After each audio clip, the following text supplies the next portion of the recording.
1927 වර්ෂවල සිදු ව්‍යවස්ථාමය වෙනස්කම් ඔස් එකමුතුව රට ගොඩනැගීමේ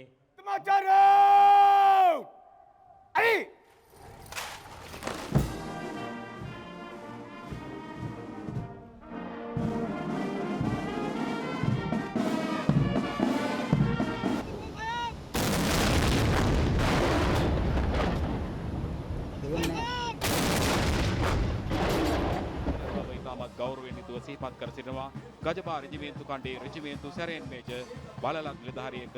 KWT විජේරත්න කමාන්ඩෝ රෙජිමේන්තුවයි නොහැක්කක් නොමැත ආදර්ශ පාඨය කරගත් කමාන්ඩෝ රෙජිමේන්තු බලකාය විශේෂ බලකම් කණ්ඩේ නඩදින්නේ මේජර් සංජය දිසානායක එම කණ්ඩේ රෙජිමේන්තු සැරෙන් මේජර් ලෙස කටයුතු කරන වාහනයයි අප මේ අභිමානවත් සම්මාන පෙළ පාලිය සඳහා දකින්නේ සුරකිලිමු ලක්කඹර තේමා පාඨයේ පෙරදරි කර ගනිමින් ශ්‍රී ලංකීය ගුවන් තලය සුරක්ෂිත කරමින් දේශීය ස්වෛරී භාවය ආරක්ෂා කිරීම උදෙසා අවදානමට නොබියව සූදානමින් යන තේමාවෙන් යුතුව ස්ක්වඩ්‍රන් ලීඩර් හරිත පින්නදුව පෙරට කොට ගනිමින් ගුවන් හමුදා ආචාර්ය පෙළ පාලියේ අභිමානවත් අයුරින් ගමන් ගන්න